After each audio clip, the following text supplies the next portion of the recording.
right. And yeah, we'll just ease into it. Cool.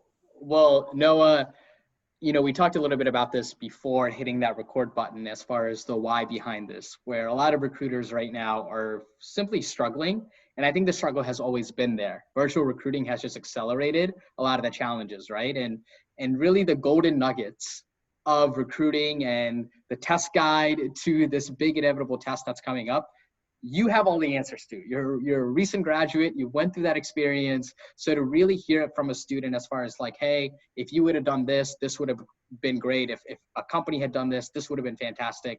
That's really what we're looking for here. So I guess help us understand. I know you'd mentioned that you took a little bit of a different path as far as proactively cutting through the noise and finding opportunities and going after them by networking, getting referrals, and finding your way into the company. Yeah. But let's say tomorrow, Alex and I put you in a position, snap our fingers, and now you are in a position to completely revamp the way a company recruits college graduates. And I know you'd mentioned that with this company as well as others, you were in a position to say, okay, maybe I want this offer, maybe I don't. What do you think the companies that you once had in your bucket could have done to always remain top of mind in a productive way? Like, is it send emails? Does it give you calls? Like, how could they have humanized that experience where you might have chose them instead of the company that you work for now? Yeah, no, that makes complete sense. So I think one of the first big things that comes to mind is really emphasizing how much impact you're going to be able to have in that role. I think that's huge. And there are a lot of career-minded and hungry college graduates, seniors coming out of college, and they want to know that the role they're looking to get, where they're ending up, they're not just stepping into a role and it's like, they're not really cared about. It's not really a role that's going to bring value to the company. They want to know, hey, I'm stepping into this role. I'm filling a need. And this is something where I'm immediately stepping onto the floor and I'm going to have impact. And I have the ability to go into this role, to come onto this team, whatever the situation, whatever the role is, and bring my ideas, bring my talents, whatever it might be. I think that's huge. And I think when companies kind of give a lot of that insight and just conversation, it doesn't have to be all packaged up and, oh, here's what it looks like to advance your career. Here's the impact you're going to have, but makes you feel like the role you're going to be in is valuable. I think that goes a long way. And that's, I feel like most employers obviously don't do a good job of that, right? It's almost like, hey, we have jobs, come apply. And if you do, great. If you don't, talk to you later. It's just, they're just dealing with such high number of applicants coming in, and to humanize that experience and to let somebody like know what to expect and the level of impact you can make. Yeah, that will turn anybody's ears and eyes to saying why this opportunity would be great for them. So taking that a step further, you've gone in, right? Like you're saying, okay, I think this opportunity is right for me. And then I don't know, like, were you one of those students, or did you have friends in your circle where, let's say they passed the first round of phone interviews and then they've got another one coming up, but it's like 3 weeks from now, right? Like, and nothing really happens. There's this sort of like black void, like things just are like, I don't know, like they said second interviews. Yep. How can companies stay relevant in that time? Like between the first round of interviews and between the second, like as somebody that recently went through it, like what would you have liked to see from companies to always constantly stay engaged with you in a productive way? Yeah, well, it's funny you say that because I remember some of my roommates and they would have an interview and it would go great. They would be, super excited about it. And they'd be like, all right, yeah, got the next interview. And it was like the next month, 2 weeks out, 2.5 weeks out, whatever it is. And then it would just kind of be like 2 weeks would go by and you're like, oh, so you got an interview this week. And meanwhile, they were just kind of like, okay, like when's this going to happen? Looking forward to this, excited about it. But there's, nothing going on in between. Now, obviously there's a balance of, they do have a lot of applicants, but at the same time, I think if that individual is a really great candidate for that role, someone that company is going to want to hire, you're going to want to keep that person engaged in that 2 weeks. Because in that 2 weeks, there's other companies. I mean, I experienced this myself, who are coming in. And if that's a standout candidate, they're trying to hire that person. So that 2 weeks of not talking, that's huge. That could be a difference between saying, yep, that interview goes great, and then you get an offer, but too late. I was already talking to other companies. So I saw that a lot. And, just that engagement, it could be a simple thing as a phone call. Hey, looking forward to our interview in 2 weeks, a week out or whatever it is. And simple engagement, I think, can go a long way of like, okay, great. This is something that, I still have a lot of excitement for and looking forward to. And engagement is always going to be the hot topic, right, within these HR teams to figure out how to do it in a productive way. And something that always comes up is engaging students as far as virtual events and doing things like this via Zoom. But Alex and I recently surveyed, a bunch of Hokies actually, who came back and said, like 60% of those students said that they found virtual events to be completely useless. Useless as in like they would just go on the company's website and find the same information. So being somebody that went through the process, and granted, you were still a little bit early when COVID was like becoming a big thing and you sort of took a pivot, but I'm sure you've attended your fair share of info sessions, as companies like to call it. And even while it was in person, no pun intended, it was still awful, right? It was still disengaging. So what advice would you have for campus teams who really want to figure out how to engage students like you whenever they're coming onto campus and having some of these events, or if they're hosting some of these events on Zoom? Like, what can they do tactically? Yeah.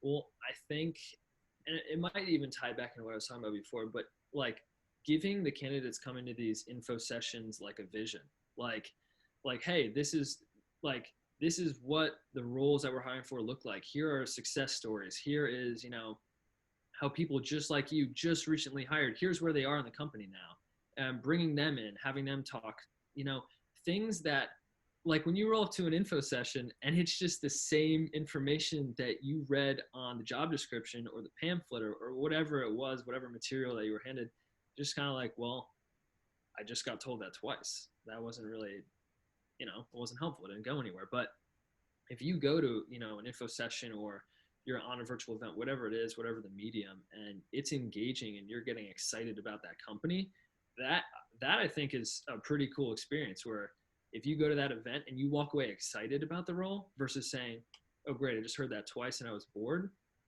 Those are two separate camps. And I think two separate things happen if you play that well. And have you seen, like, speaking of success stories and having somebody serve as like the model, right? Like, whoa, this is somebody that went through the experience. This is what they had. And we've seen that. I mean, this is why I would say in person sort of spraying up is students do a really good job sometimes, right? If they're empowered correctly, of packaging their insights and giving a no like BS, like great look into a company that really spills it all and you understand it without all the buzzwords. I guess, could you help like us understand, and maybe other campus managers, where does an ambassador program like that go wrong in your eyes? Like let's say a student came up and talked to you about their experience. Why or how, based on what they did, if they did something, would you sort of say like, like, I don't know if I would want to work for that company? Yeah. I think a lot of it can be just being authentic. Like if and I had a lot of these experiences where you're talking to a campus ambassador and it just seems like they're just regurgitating like a call script to you. It's just kind of like, okay, like, especially if you're friends with that person or you know them from campus or whatever, it's just kind of like, I know that person. That wasn't, they weren't excited about that. That wasn't a whole lot of, they were just reading me the marketing material that the recruiter told them to say. Whereas if you talk to a campus ambassador who was like genuinely excited about their job, it. Like they're telling you about it and you're connecting with that person in a much deeper way. And then you get excited about it, like, oh, wow, there might be an opportunity for me there. And that sounds really appealing. I think part of being a campus ambassador comes back to, the culture of the company. Like if that's a program where it's not just like, hey, you drew the straw, you got to go to campus to talk to people. Like if it's something where it's like, hey, like we want more talent, like this is something that our culture is built on, we get excited about this, I think that flows over into the campus ambassador and they get excited about their job rather than feeling like, oh, this is just, super lame job that I was given, they get excited about it. Like, oh, I'm actually playing an integral part in this company's recruiting strategy. That's I think where you talk about a student being empowered, there's some results that come from that. And I guess to flip that question, taking us back to your recruiting experience, where I'm sure if you're anything like me, you had a lot of questions about the process and what to expect. And I know I felt this way where I was like, oh man, the recruiter probably thinks I'm asking them a million different questions, right? Like you just want to know it all, but you also want to ask questions that you're like sometimes are like, is that the appropriate way to ask that? Like, am I doing that correctly? And so thinking about experiences like that, if you had it going through the recruiting experience while you were a senior at Tech, what type of questions do you feel like an ambassador can really shine some light, or maybe if you had connected with an ambassador, would have helped you in your process? Yeah, I think like when it comes to a day in the life, right? Like you ask these questions of like, okay, like what does this role really look like? There can be a number of different answers. Like here's what the job description says. Like here's what the to-dos are, like what's your responsibility. But a day in the life can look very different than even when you ask the hiring manager. Like even when you ask the hiring manager, hey, what's a day in the life look like? That can look different. You know, it can look different day by day. And even when they tell you an answer, like it looks different every day, that still doesn't answer the question. I think a lot of campus ambassadors that do really well in, you know, conveying what a day in the life looks like, they're not answering that in, oh, you do X, Y, and Z. They're giving you the big picture. Like, here's what you do. Here's how it plays into the, like, here are the strategies. Here are the priorities that your team is working towards. Here's what we do as a team. Here's, you know, how it trickles down to you. They give you the full picture versus here are the behaviors you do every day. Or, hey, it looks different, but this is kind of what it looks like. It helps to give you a more full picture. And they might even still be telling you the same type of information, but they're just packaging it a little differently to where you walk away and you're like, okay, I understand what a day in the life of this role really looks like and how that plays into the big picture.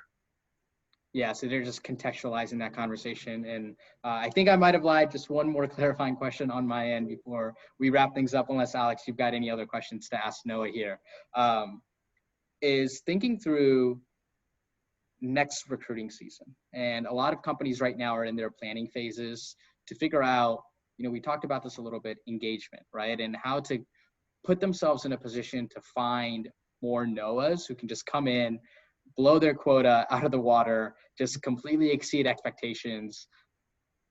Where do companies go to find people like you in an engaging way? Like we've seen some companies, right, like post on Handshake, post on LinkedIn, but like, how can they get in deep into the crevices of like Virginia Tech and go to a place where they know you're going to be hanging out along with your other friends and everyone's going to be excited? Like, how do you get recruiters to go to these places?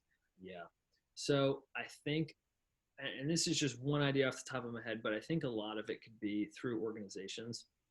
What I saw people do really well, and it wasn't done often. Like it was sort of a rare thing where someone who was a previous member of that organization would come back.